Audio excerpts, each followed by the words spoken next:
नमस्कार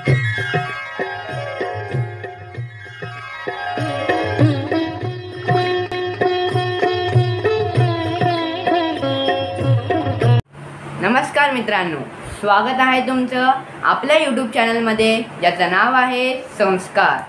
कसे आहात मित्रांनो? आशा करतो सुखी असाल, समाधानी असाल। मित्रांनो, आज कुर्म जयंती आहे, त्याचबरोबर पौर्णिमासुद्धा आलेली आहे। असा अलभ्य लाभ जुळून आलेला आहे। तर या पौर्णिमेच्या दिवशी आपण आई भवानीची किंवा महालक्ष्मीची पूजा करत असतो। तर या पौर्णिमेची पूजा व पूजा मांडणी कशा पद्धतीने करायची आहे हे आज आपण आजच्या व्हिडिओ पाहणार आहोत। तर चला आपल्या व्हिडिओला वेळ न लावता सुरुवात करूया। सर्वप्रथम आपण ह्याच पूजेला लागणारे साहित्य जे आहे ते पाहून घेऊया। तर सर्वप्रथम आपल्याला कलश स्थापना करायची असते, त्यासाठी आपल्याला तांब्याचा तांब्या हवा आहे। त्यानंतर आंब्याचा एक ढाळा हवा आहे। आंब्याचा नसेल तर खाऊची पानंसुद्धा तुम्ही लावू शकता। त्याचसोबत एक श्रीफळ, नंतर आपल्याला देवीची एक मूर्ती हवी आहे। नसेल तर आपण सुपारी म्हणून देवीला आपण स्थापन करू शकतो। त्याचसोबत अभिषेक करण्याकरिता आपल्याला साधं जल शुद्ध, त्याचसोबत हळदीचं पाणी, कुंकवाचं पाणी हवं आहे। त्याचसोबत मी केशराचं पाणीसुद्धा बनवलं आहे, ते ऑप्शनल आहे, तुम्ही बनवू पण शकता किंवा नसेल बनवायचं तर तुम्ही नाही बनवू शकत। त्यासोबत पळी आहे। अभिषेक करण्यासाठी आपल्याला सतत देवीचं नामस्मरण करत करत आपल्याला अभिषेक करायचा आहे। त्यासोबत देवीसाठी एक कपडा आहे। त्यानंतर देवीचा शृंगार करण्यासाठी आपल्याला ही छोटी साडी आहे, कलशाला घालायची आहे। त्याचसोबत माझ्याकडे मुखवटा होता, तो मुखवटासुद्धा आता मी इथे स्थापन करणार आहे। तुमच्याकडे नसेल तर साधं श्रीफळसुद्धा तुम्ही स्थापन करू शकता। त्याचसोबत आईचे अलंकार आहेत, मंगळसूत्र वगैरे। त्याचसोबत आपल्याला कापसाचे वस्त्र हवे आहेत गणपतीसाठी आणि देवीसाठी, अशा प्रकारे। आणि त्याचसोबत आपल्याला एक रुपयाचा नाणं हवा आहे, 2 रुपये नाही, फक्त 1 रुपयाचाच नाणं घ्यायचं आहे। त्याचसोबत एक सुपारी आणि एक गणपतीची स्थापना करण्यासाठी एक सुपारीसुद्धा आपल्याला लागणार आहे। त्याचसोबत गणपतीच्या नैवेद्यासाठी मी इथे गूळ खोबरं घेतलेलं आहे, तुम्ही दही भातसुद्धा घेऊ शकता। त्याचसोबत आपल्याला हळदी कुंकू आणि थोडीशी फुलं लागणार आहेत। माझ्याकडे देवीची छोटी अशी यंत्राची प्रतिमा होती, ती प्रतिमासुद्धा मी घेतलेली आहे, तुमच्याकडे असेल तर तुम्हीसुद्धा मांडू शकता। त्याचसोबत आपल्याला सर्वात महत्त्वाचं म्हणजे एक तामण लागणार आहे अभिषेकासाठी। आणि त्याचसोबत आपल्याला थोडंसं चंदन, अबीर, बुक्का, गुलाल हे सुद्धा आपल्याला लागणार आहे। तर आता आपण आपल्या पूजेला सुरुवात करूया, आपल्या विधींना सुरुवात करूया, चला। तर पहा, पूजा मांडणी करताना तुम्ही एक पाट घ्यायचा आहे, पाटाखाली थोडेसे तांदूळ टाकायचे, त्यावर एक शुद्ध असं चांगलं वस्त्र अंतरायचं आहे। त्यावरती तुम्हाला थोड्या तांदूळ काढून त्याच्यावर अष्टदल काढायचे आहेत, त्या आणि अष्टदलात तुम्हाला हळदी कुंकू आणि अक्षता घालायची आहेत। त्याच बाजूला तुम्हाला गणपतीची स्थापना करायची आहे, त्यासाठी तुम्ही पानाचे 2 विडे घ्यायचे आहेत, त्यावर तुम्ही थोड्याशा अक्षता टाकून त्यावर सुद्धा आपण हळदी कुंकू नंतर वाहणार आहोत। अशा प्रकारे तुम्ही तयारी करून घेतल्यानंतर तुम्ही तुमच्या पूजेला सुरुवात करू शकता। तर सर्वप्रथम आपण दिवा लावायचा आहे, दिव्याखाली थोड्याशा अक्षता टाकून त्यावर हळदी कुंकू घालायचं आहे। अथ श्री दीपासनार्थे अक्षतान् समर्पयामि, आसन पूजनं करिष्ये, हरिद्रान् कुंकुमाक्षतान् समर्पयामि। अशा प्रकारे दिव्याची स्थापना केल्यानंतर तो दिवा प्रज्वलित करायचा आहे। ओम नमः शिवाय। शुभं करोति कल्याणं आरोग्यं धनसंपदा शत्रुबुद्धि विनाशाय दीपक ज्योते नमोस्तुते। अशा प्रकारे दिव्याला वंदन करायचं आहे आणि त्यानंतर दिव्याची पूजा करायची आहे। अथ श्री दीपपूजनं करिष्ये, हरिद्रान् कुंकुमाक्षतान् समर्पयामि, पुष्पान् समर्पयामि। अशा प्रकारे दीपपूजन झाल्यानंतर आपल्याला घंटेचं पूजन करायचं आहे। घंटेखाली थोड्या अक्षता, त्या अक्षतांवरती आपल्याला थोडंसं हळदी कुंकू घालायचं आहे अथ श्रीघण्टासनार्थे अक्षतान् समर्पयामि। आसनपूजनं करिष्ये। हरिद्रान् कुंकुमाक्षतान् समर्पयामि। अशा प्रकारे घंटेची स्थापना झाल्यानंतर आपल्याला घंटेला सुद्धा हळदी कुंकू व्हायचं आहे। हरिद्रान् कुंकुमाक्षतान् समर्पयामि। घंटा कधी देवतेच्या डाव्या बाजूला आपल्याला स्थापन करायची आहे। अशा प्रकारे घंटेचं पूजन झाल्यानंतर घंटेला सुद्धा आपल्याला एक पुष्प व्हायचं आहे। पुष्पान् समर्पयामि। अशा प्रकारे आपण घंटा व दीप या दोघांचंही पूजन करून घेतल्यानंतर आपण आचमन करायचं आहे। आचमन करताना सर्वात पहिले 3 पळी आपण प्यायची आहे आणि त्यानंतर 1 पळी आपण तामनात सोडायची आहे आणि त्यानंतर राहिलेली जी विष्णूची 24 नावं आहे ती आपण पठण करायची आहे। त्याला आपण आचमनाला चालू करूया। ओम केशवाय नमः। ओम नारायणाय नमः। ओम माधवाय नमः। ओम गोविंदाय नमः। ओम विष्णवे नमः। मधुसूदनाय नमः। त्रिविक्रमाय नमः। वामनाय नमः। श्रीधराय नमः। ऋषिकेशाय नमः। पद्मनाभाय नमः। दामोदराय नमः। संकर्षणाय नमः। वासुदेवाय नमः। प्रद्युम्नाय नमः। अनिरुद्धाय नमः। पुरुषोत्तमाय नमः। दीक्षिताय नमः। नरसिंहाय नमः। अच्युताय नमः। जनार्दनाय नमः। उपन्द्रे नमः। हरये नमः। श्रीकृष्ण परमात्मने नमो नमः। अशा प्रकारे आचमन झाल्यानंतर आपल्याला देवीचा गायत्री मंत्र बोलायचा आहे। ओम भूर्भुवस्वः तस्सवितुर्वरेण्यं भर्गो देवस्य धीमहि धियो यो नः प्रचोदयात्। अशा प्रकारे गायत्री मंत्राचं पठण झाल्यानंतर आपण आपल्या उजव्या हातात थोड्याशा अक्षता घ्यायच्या आहेत आणि आपण आपल्या गणपती बाप्पाला, गुरूंना तसेच देवीला, सगळ्या देवतेंना, कुलदेवतेला आपण आवाहन करायचं आहे। श्रीमन्महागणाधिपतये नमो नमः। श्री सरस्वते नमः। गुरुभ्यो नमः। वेदाय नमः। वेदपुरुषाय नमः। इष्टदेवताभ्यो नमः। कुलदेवताभ्यो नमः। स्थानदेवताभ्यो नमः। ग्रामदेवताभ्यो नमः। वास्तुदेवताभ्यो नमः। सचिपुरन्दराभ्यो नमः। उमामहेश्वराभ्यो नमः। श्रीलक्ष्मीनारायणाभ्यो नमः। कालकामपरशुरामायणाभ्यो नमः। मातापितृभ्यः नमः। आदित्यदेवताभ्यो नमः। सर्वे देवताभ्यो नमः। अथ श्री सप्तशृंगीदेवेभ्यो नमः। सर्वदेवेभ्यो नमः। महालक्ष्मीदेवेभ्यो नमः। नवशक्तिभ्यो नमो नमः। अथ श्री स्वामीदेवताभ्यो नमः। दत्तात्रेयदेवताभ्यो नमः। गुरुदेवताभ्यो नमः। साईनाथ देवताभ्यो नमः। सर्वेभ्यो देवेभ्यो नमः। सर्वेभ्यो देवेभ्यो ब्राह्मणेभ्यो नमो नमः। एकतकर्मप्रधान देवताभ्यो नमः। अविघ्नमस्तु असं म्हणून हातात घेतलेल्या अक्षता आपण तामनात सोडायचे आहे। त्यानंतर आपण आपल्या गुरूंचे, गणपती बाप्पाचे व देवीचे स्मरण करायचे आहे।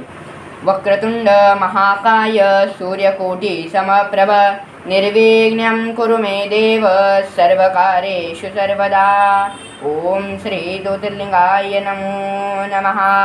गुरुर्ब्रह्मा गुरुर्विष्णु गुरुदेवो महेश्वरा गुरु साक्षात् परब्रह्म तस्मै श्री गुरवे नमः। गुरवे नमः। गुरवे नमः। सर्वमंगलमांगल्ये शिवे सर्वार्थसाधिके शरण्ये त्र्यंबके गौरी नारायणी नमोस्तुते। ओम श्री महालक्ष्म्ये नमो नमः। अशा प्रकारे स्मरण झाल्यानंतर आपण संकल्प करायचा आहे। कुठल्याही पूजेत संकल्पाला फार महत्त्व आहे। संकल्पाशिवाय आपली प्रार्थना किंवा आपला हेतू देवापर्यंत पोहोचत नाही। त्यासाठी संकल्प केला म्हणजे देवाला आपला हेतू व आपली प्रार्थना पोचते असं म्हटलं जातं। तर अशा प्रकारे एक पुष्प, कोणत्याही फूल घ्यायचं आहे, त्याला हळदी कुंकू अशा प्रकारे एक पुष्प घ्यायचं आहे, त्यावर हळदी कुंकू व्हायचं आहे आणि थोड्याशा अक्षता घ्यायच्या आहेत आणि हे सगळं आपल्याला उजव्या हातात घ्यायचं आहे आणि डाव्या मुठीने त्याला बंद करायचं आहे आणि आपला हेतू देवाला आपल्या मनातून बोलून दाखवायचा आहे आणि त्यानंतर मी जसं म्हणतो त्याप्रमाणे बोलायचं आहे।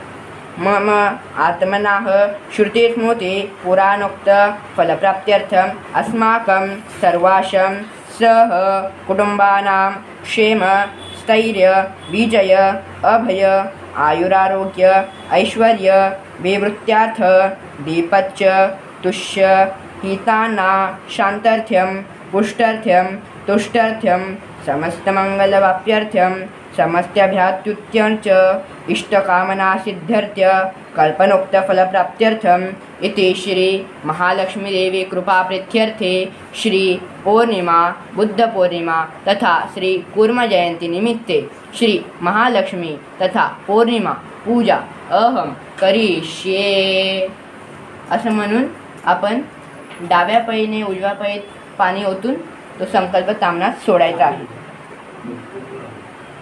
त्यानंतर हे जे तामण आहे ते स्वच्छ करून घ्यायचं आहे. तामण स्वच्छ करून घेतल्यानंतर आपण त्यामध्ये सर्वप्रथम गणपतीचा अभिषेक करायचा आहे. गणपतीसाठी तुमच्याकडे मूर्ती असेल गणपतीची एखादी तर ती मूर्तीसुद्धा आपण स्थापन करू शकतो. माझ्याकडे मी आता सुपारी स्थापन करत आहे. तामणात आपण आंघोळ घालण्यापूर्वी त्या सुपारीखाली आपल्याला किंवा त्या मूर्तीखाली आपल्याला 2 अक्षदा चंदन हळदी कुंकू आणि थोड्याशा अक्षदा टाकायच्या आहेत. त्यावरती ही मूर्ती जी आहे ती तामणात घ्यायची आहे. कोणताही अभिषेक चालू करण्यापूर्वी आपल्याला त्या देवतेच्या मूर्तीवर किंवा त्या सुपारीवर 5 पळी पाणी ओतायचं आहे. ओम श्री गणेशाय नमः. ओम श्री गणेशाय नमः. ओम श्री गणेशाय नमः. ओम श्री गणेशाय नमः. ओम श्री गणेशाय नमो नमः. अशा प्रकारे 5 पळी पाणी ओतल्यानंतर आपण आपला अभिषेक चालू करू शकतो. वक्रतुंड महाकाय सूर्यकोटी समप्रभ निर्विघ्नं कुरु मे देव सर्वकार्येषु सर्वदा. ओम गणपतये नमो नमः. श्री गणेशाय नमो नमः. नारद उवाच प्राणम्य शिरसा देवं गौरीपुत्रं विनायकं भक्तवासं स्मरे नित्यं आयुकामार्थसिद्धये. प्रथम वक्रतुण्डं च एकदन्तं द्वितीयकं तृतीयं कृष्णपिङ्गाक्ष गजवक्त्रं चतुर्थकं लम्बोदरं पञ्चमं च षष्ठम विकटमेव च नवमं भालचन्द्रं च दशमं तु विनायकम् एकादशं द्वादशं तु धूम्रवर्ण तथाष्टकं. 12 शतनामानि त्रिसन्ध्याया पठे नरः न च विघ्नभये तस्य सर्वसिद्धिकरो प्रभ. विद्यार्थी लभते विद्या धनार्थी लभते धनं पुत्रार्थी लभते पुत्रान् मोक्षार्थी लभते गतिं. जपे गणपतिस्तोत्रं षडभिर्मासो फले लभेत् संवत्सरेण सिद्धिं च लभेत नात्र संशयः. अष्टभ्यो ब्राह्मणेभिस्य लिखितस्य समर्पयेत् तस्य विद्या भवेत् सर्वा गणेशस्य प्रसादतः. ओम गणपतये नमो नमः. अथ श्री अभिषेक संपूर्णम. अशा प्रकारे अभिषेक संपूर्ण झाल्यानंतर आपल्याला या सुपारीला किंवा या मूर्तीला बाप्पाला आपल्याला हळदी कुंकू वाहून घ्यायचे आहे आणि तामणातच आपल्याला एक पुष्प व्हायचं आहे. हरिद्रान कुंकुमाक्षरान समर्पयामी पुष्पान समर्पयामी. अशा प्रकारे बाप्पाचा आपण अभिषेक करून घेतलेला आहे. अलगद उचलायचा आहे आणि आपल्या सुख्या वस्त्राने शुद्ध वस्त्राने कोरडी करून घ्यायची आहे मूर्ती. कोरडी करून घेतल्यानंतर आपण जे पाटावर पाण्याचे विडे घालून घेतले आहेत त्यांवर थोडेसे अक्षदा, त्या अक्षदांवरती आपल्याला ते आसन असतं त्या आसनाची आपल्याला पूजा करायची आहे हळदी कुंकू घालून. अथ श्री गणपती आसनार्थे अक्षदान समर्पयामी आसन पूजनं करिष्ये हरिद्रान कुंकुमाक्षदान समर्पयामी. अशा प्रकारे आसन पूजन झाल्यानंतर त्यावर आपल्याला बाप्पाची स्थापना करायची आहे. वक्रतुंड महाकाय सूर्यकोटी समप्रभ निर्विघ्नं कुरु मे देव सर्वकार्येषु सर्वदा. ओम गणपतये नमो नमः. गणपती बाप्पा मोरया. मंगल मूर्ती मोरया. अशा प्रकारे बाप्पाला स्थापन केल्यानंतर आपण बाप्पाची पंचोपचारे पूजा करायची आहे. बाप्पाला आपण हळदी कुंकू व्हायचे आहे. अथ श्री गणेशपूजनं करिष्ये। हरिद्रान् कुंकुमाक्षदान् समर्पयामि। दुर्वा व्हायच्या आहेत, दुर्वान् समर्पयामि। पुष्प व्हायचे आहे, पुष्पान् समर्पयामि। त्यानंतर आपण जे कापसाची वस्त्र केलं आहे ते सुद्धा व्हायचं आहे। वस्त्रान् समर्पयामि।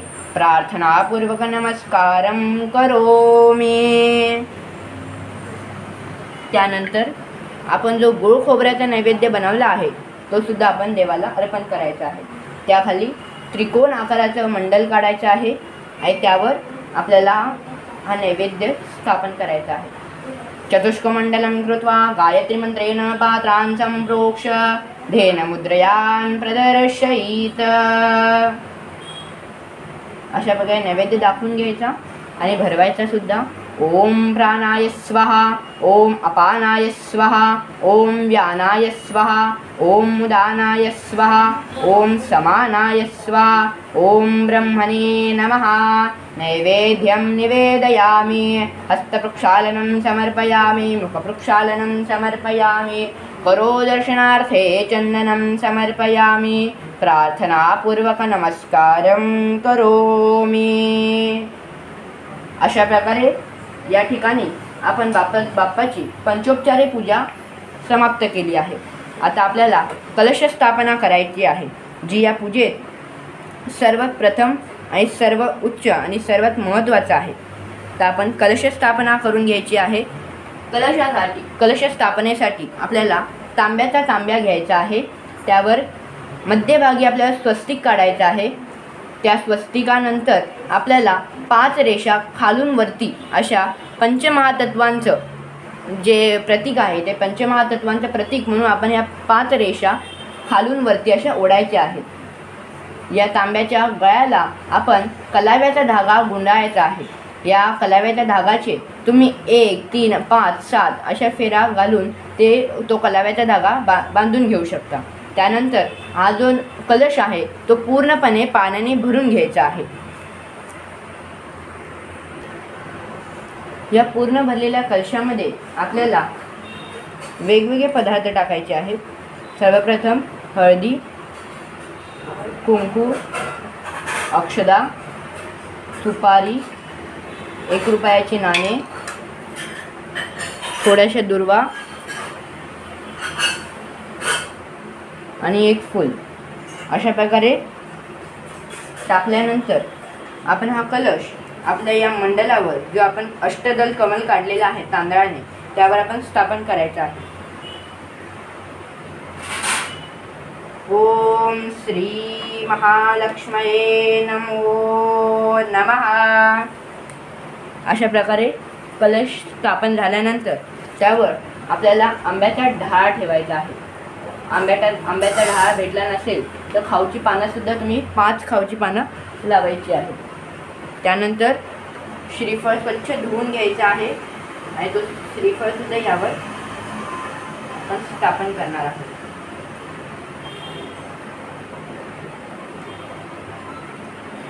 ही सेवा चालू असताना सतत तोंडामध्ये आईचा मंत्र, देवीचा मंत्र चालू ठेवायचा आहे।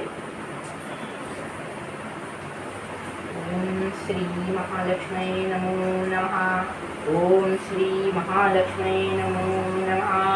ओम श्री महालक्ष्मी नमो नमः। ओम श्री महालक्ष्मी नमो नमः। ओम श्री महालक्ष्मी नमो। अशा प्रकारे बघा मी कलशाला सजवलेला आहे।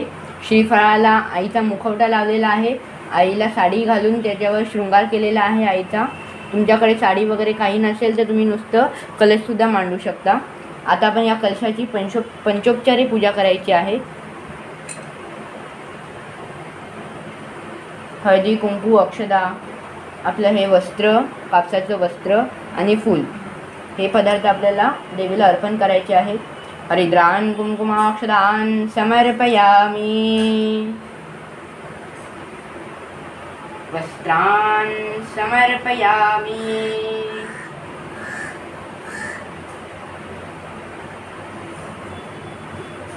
अशा प्रकारे वस्त्र घालून घेतल्यानंतर आपण आईला फुलं व्हायची आहेत. तुम्ही एक गोष्ट कायम लक्षात ठेवायची आहे की पौर्णिमेची पूजा करताना आपल्याला सर्वात जास्त पांढऱ्या फुलांचा आपल्याला उपयोग करायचा आहे. नसतील मिळाली तर बाकीची फुलंसुद्धा आपण वापरू शकतो, पण सर्वात जास्त पांढरी फुलांचा आपण उपयोग करायचा आहे. मला देवकृपेने खरंच भरपूर पांढरी फुलं मिळालेली आहेत. पुष्पान समर्पयामि, प्रार्थनापूर्वक नमस्कारं करोमि. अशा प्रकारे पुष्प वाहून घेतल्यानंतर आपल्याकडे जी मूर्ती असेल देवीची, ती मूर्तीसुद्धा आपण इथे स्थापन करायची आहे.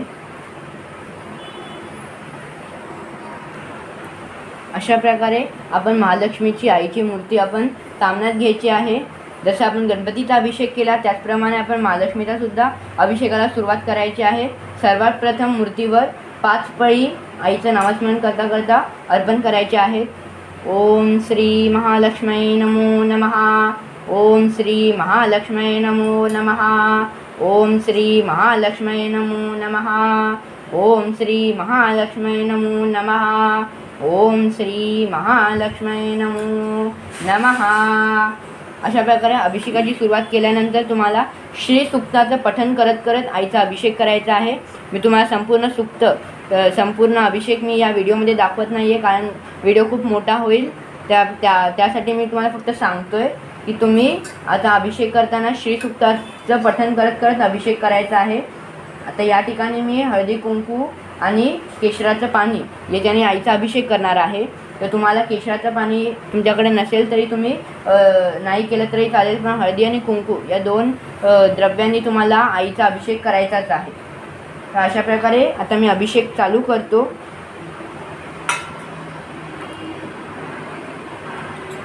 ओम श्री महालक्ष्मी नमो नमः. ओम श्री महालक्ष्मी नमो नमः. ओम श्री महालक्ष्मी नमो नमः.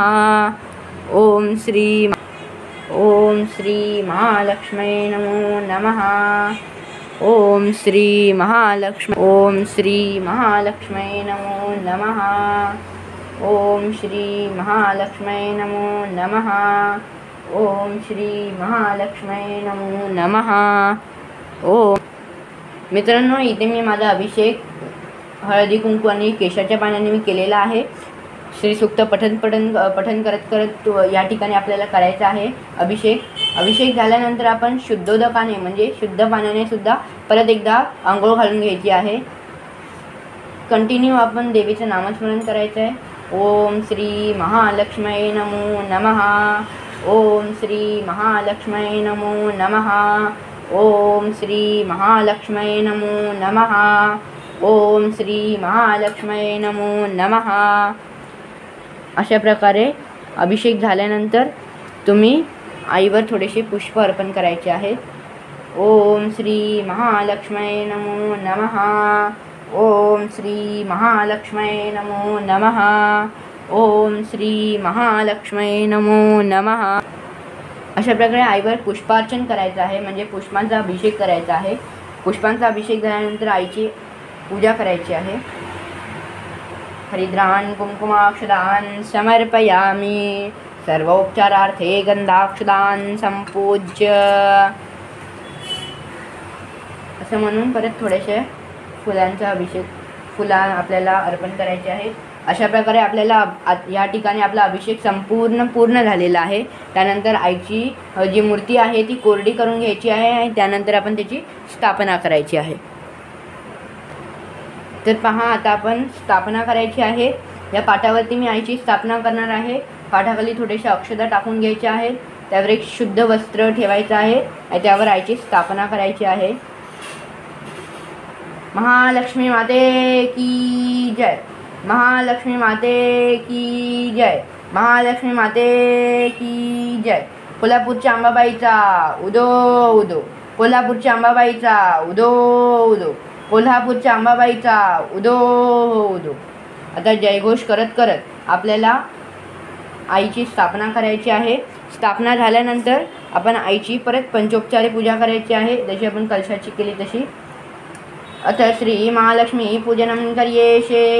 हरिद्रान् कुंकुमाक्षरान् समर्पयामि। हळदी कुंकू व्हायचं आहे, पांढरी फुलं व्हायची आहेत आपण आईला। पुष्पान् समर्पयामि। आणि हवी तशी आपण सजावट करून घ्यायची आहे आईची। अशा प्रकारे सजावट झाल्यानंतर आपण आईला कापसाचं वस्त्र घालायचं आहे। वस्त्रान् समर्पयामि। त्यानंतर आईचा शृंगार ज्या प्रकारे आपल्याला करता येईल त्या प्रकारे आईचा शृंगार करायचा आहे आपल्याला। अशा प्रकारे आईची पंचोपचारे पूजा झाल्यानंतर आपल्याकडे श्रीयंत्र असेल तर या श्रीयंत्राची सुद्धा स्थापना करायची आहे। ज्याप्रमाणे मी इथे केलेली आहे, श्रीयंत्राची स्थापना केलेली आहे। श्रीयंत्राची स्थापना केल्यानंतर तुम्ही श्रीयंत्राचा पण पूजा करून घ्यायची आहे। अतः श्रीयंत्र पूजनं करिष्ये। महायंत्र पूजनं करिष्ये। हरिद्रान् कुंकुमाक्षरान् समर्पयामि। अशा प्रकारे नंतर पूजा झाल्यानंतर आपण ओम श्रीं नमः, ओम श्रीं नमः, ओम श्रीं नमः असा आईचा मंत्र बोलत बोलत आपण 1 3 5 7 अशा वेळ असं म्हणत आपण कुंकुमार्चन करायचं आहे। त्यानंतर इथे सुद्धा आपल्याला पांढऱ्या फुलांचा उपयोग करायचा आहे। पुष्पान् समर्पयामि।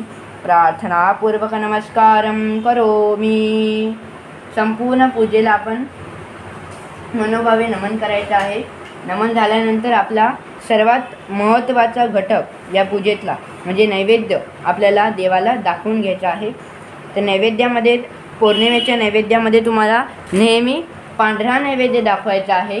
मग त्यासाठी तुम्ही दही भात, दही, दूध, साखर असं तुम्ही काही दाखवू शकता। या ठिकाणी मी साखरेचा नैवेद्य दाखवत आहे। या ठिकाणी मी दूध घेतलेलं आहे। त्या दुधामध्ये साखर टाकून आता तो मी नैवेद्य इथे आईला दाखवणार आहे, आईला अर्पण करणार आहे। नैवेद्याखाली आपल्याला त्रिकोण मंडल काढायचं आहे। चतुष्कमंडलं कृत्वा गायत्री मंत्रेण पात्रान् संप्रोक्ष धेन मुद्रयान् प्रदर्शयित। ओम चंद्रमा मनशो जातक्ष सूर्यो अजायत मुखदिनाग्नि च प्राणद वायुर्जायत।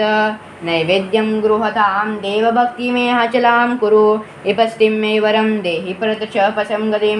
शर्कराखण्डकडाग्नि दक्षिणाकृतानि च शर्करादिखाद्यं समर्पयामि। ग्रासमुद्रयान्। ओम प्राणाय स्वाहा, ओम अपानाय स्वाहा, ओम व्यानाय स्वाहा, ओम उदानाय स्वाहा, ओम समानाय स्वाहा, ओम ब्रह्मणे नमः।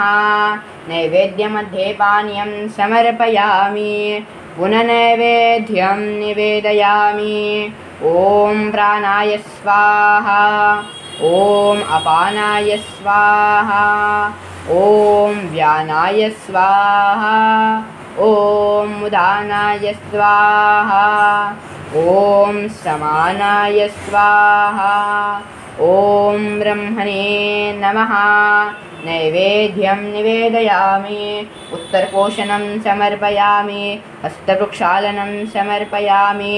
मुखप्रक्षालनं समर्पयामि। करोदर्शनार्थे चन्दनं समर्पयामि। प्रार्थनापूर्वक नमस्कारं करोमि। अशा प्रकारे नैवेद्य अर्पण केल्यानंतर आपल्याला अगरबत्ती दाखवायची आहे देवाला। वनस्पतिरसो भूतो गन्धामो गन्धमुत्तमः आग्रे सर्वदेवानां धूपो जपति गृह्यताम्।